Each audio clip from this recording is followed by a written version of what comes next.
ቤተሰብ ያሁኑ ገበያ ነው የሚባለው። የዛሬ ገበያ እንዲህ ይመስላል። ኮሽታችን ሀገር እንግዲህ ላይ ነው። አንድ ቦታ አይደለም እንደገዛሽ ሁሉንም ታዲያ ቦታ ነው የገዛው። ታዲያ ላይ ቃሪያዎቹ ሙጫሙጫ ናቸው፣ ሰበለው ናቸው። ይሄ 100 ብር ነው። ይሄ 100 ብር ነው። ይሄ 100 ብር ነው። ይሄ 100 ይሄሳ እሱ ነው ብር ይሄ ብር ለእኔ አልማዝ ነው የሰጠችሽ እንጂ እኮ ይሄ ብር አይደለም። ይሄ ሁሉ በለው ናቸው፣ ግን ይታያቸዋል። ቃሪያ በለው ናቸው። ይፈጃሉ። እዚህ ከሻ ውስጥ እንግዲህ ዘንቢል ውስጥ ያለን እንግዲህ አስቤዛ ይሄ ክክ ነው። ስንት ብር ነው ይሄ ጣሳው? 230 ብር።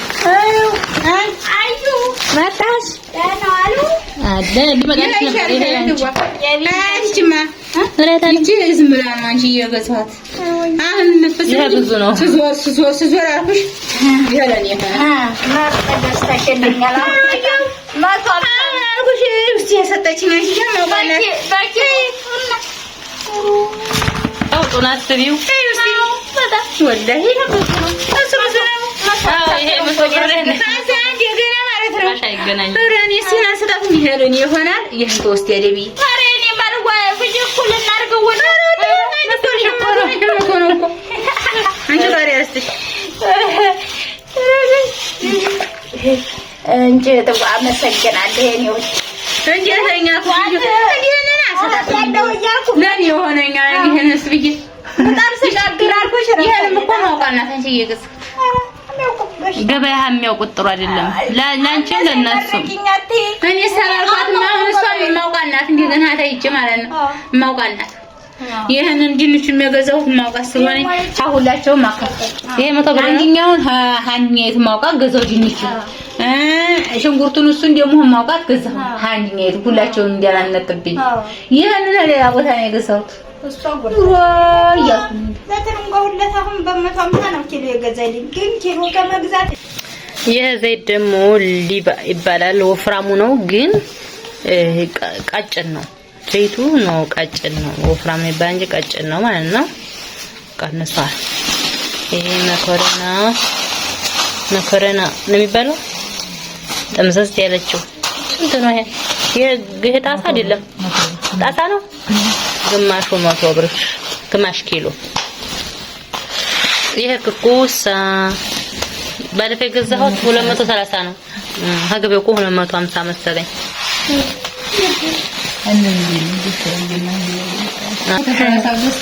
ይሄ ሰምንዲ ነው። ስኳር ነው። ስንት ገዛሽው? ባለፈው 100 ስንት 280 ነው የገዛው። ዛሬ ስንት ነው? 280 ነው። ይሄሳ ጥራጫው ይሄ ኦሪጂናሉ ጥራጫው ስንት ነው? ጣሳው ሆነ 150 ነበር ጨምሮ 150 ነው ዱቄቱ አይደል? ዱቄቱ 1 ኪሎ 150 ብር ነው።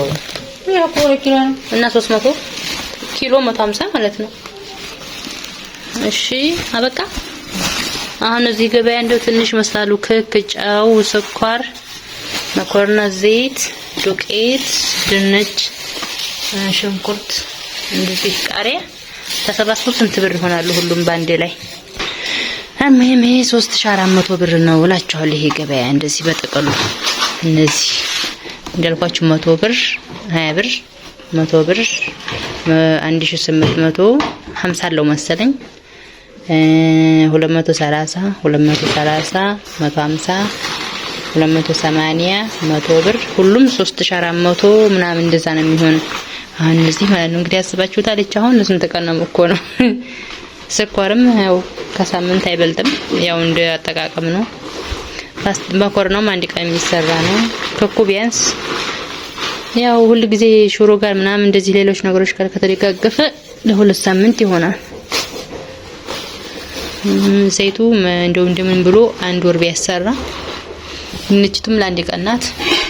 ሽንኩርቱም እንግዲህ 23 በላይ አቆንም ያው 3 ጊዜ ነው ተጠቀመው ሌላ ስላልን ነው ትንሽ ገበያው። በቃ ይሄን ይመስላል። ይሄ ገበያ እንግዲህ ስንት ብር ነው? 3450 ብር መሰለኝ 400 እንደዛ ነው እንግዲህ ያሰቡት ይመስለኛል። እና ኑሮ እንደዚህ ሆኗል እላችኋለሁኝ። ኑሮ ሌላውን ነገር ሳናስገባባ ማለት ነው። እንግዲህ እነዚህ ብቻ በይገርማችሁ ኑሮ እንትን የሚለው ውድ የሚያደርገው እነዚህ ናቸው። እነ ክክ እነ ዘይት እነ ሽንኩርት ናቸው። ምክንያቱም እንጀራ ርካሽ ነው። አልহামዱሊላህ ገበሬው ስንት ለፍቶ ምናምን ይዘራል ያጭዳል አክስሮም ብሉም ግን ገበሬ የዘራው ነገር ሁሉ ርካሽ ነው። እንግዲህ እህል መርጣችሁ እስከ 60 ሺህ ብር ይገዛል። ማሽላ እስከ 60 ሺህ ብር አልኩኝ እስከ 60 ብር ማሽላ ማለት ነው። ይሄ ጅጉርቴ እስከ መርጣችሁ ቆንጆ እስከ 60 ብር ይገዛል። ይሄ ደጋሪት የሚባለው ቢጫው እንደው ተወደደ ከተባለ 100 ብር ነው። ከዛ ይበልጥ ጤፍ ምርጥ ጤፍ እስከ 150 ድረስ ተመርጦ ይገዛል። እና እንጀራው እንደዚህ ርካሽ መሆኑ ነው እንጂ እንደዚህ የእንጀራው እህልም እንደዚህ ውድ ቢሆን ኖሮ አለቀልን። ህይወት ከባድ ናት። ብቻ ሁሉም ነገር ላለው ያምራል ይባላል። ለሌለው ይሄም ቢሆን ከባድ ነው። ለሌለው ሰው እንግዲህ ሁልጊዜ ሰርቶ ሁልጊዜ ያኔ ዛሬ በሰራበት የቀን ውሎውን የሚችል ሰው ካልሆነ የወር ደሞዝ ጠብቆ ለሚኖር ሰው ከባድ ነው። ወልዳ ከባድ ነው። ግን አልহামዱሊላህ የሚባለው ዋናው ጤና ይስጠን፣ ሰላም ይስጠን ሀገራችን። መቼም የሰው ልጅ ምንም ቢወድር ሳንበላ አናድርም። አልহামዱሊላህ ይሄን ባላህ እንትን ነው። ሰላም ነው ያጣነው። አላህ ሰላም ያንጣልን ሀገራችን እላችኋለሁ። ቤተሰቦቼ ለምትከታተሉኝ አመሰግናለሁ። ለወደፊትም ለመጡትም አህለን ወሰህለን እላችኋለሁኝ። እና የምፈልጉት ነገር ካለ ንገሩኝ፣ ልቀርጽላችሁ ላሳያችሁ። ያው በፊት ሰራላችሁ ነበር እየወጣሁ ምናምን እንደዚህ እያስፈቀርኩ እየቀረጽኩ። ምክንያቱም ተደብቄ መቀረጽ እኔ አልችልም፣ አይሆንልኝም። ጠይቄ አስፈቅጄ ካልሆነ በስተቀር ማለት ነው። እና እይታው ንስለኝ እኔ ብዙ ለፍቼ እንደዛ ብዬ የማይታይ ሲሆን ተውኩት። ዩቲዩብም እንደው ዝም ብሎ ተጎተተ ወደ ኋላ። ለማንኛውም የምፈልጉት ነገር ካለ ንገሩኝ፣ አሳያችኋለሁ። የምገዛላችሁ ነገር ካለ እገዛላችኋለሁኝ ኢንሻአላህ። በተረፈ አይዟችሁ፣ ሰላም ሁኑ። በየላችሁበት ሰላማችሁ ብዝዝት ይበል እላችኋለሁ። በዚህ ዱንያ ላይ ማለት ነው እንክብካቤ የማይፈልግ ውሃ የማይፈልግ ነገር ቢሆን ይሄ አበባ ነው።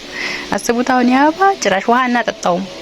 አላህ ዝናብ ሲጥል ብቻ ያገኛል። ከዛ በስተቀር አናጠጣውም። ግን ይለማን አሁን ስንት ያሰሪው ነው። አሁን ይሄን ወደታች ዝርግፍ እያለ መሬቱ ሁሉ እንትን እያለ ማለት ነው። አሁን ይቻውን ዝም ብላን የበቀለችው ራሷ። እሺ ደግሞ ሌላ ቦታ ነበረች ተከልኳት 15 ቀን አልቆየችም። ለምታ አበባ ይዘለች። አሁን እዚህ ጋር ያለችውም እንደዛው በቃ ዝም ብሎ በራሱ ይለማል። ቆንጆ አበባ ማለት ይሄ ነው። አሁን እነዚህ አበባውን በራሳቸው ነው የበቀሉት።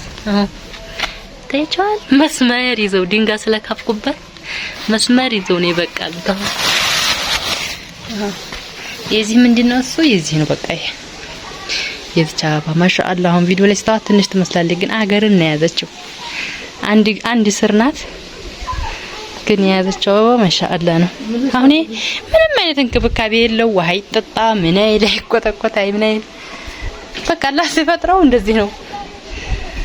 እያደገ አበባ እየያዘ ይሄዳል። ማሻአላህ ሲያምር ደግሞ ዝናብ ሲጥላት መጨረሻ እቺ ቅጠሏ አረንጓዴ ትሆናለች ስታምር።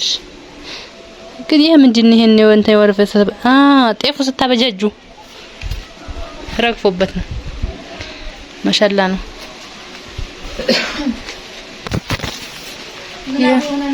ይሄ ማሻአላህ እንደምታወጣው አደገ ነው አደገ አያችሁት?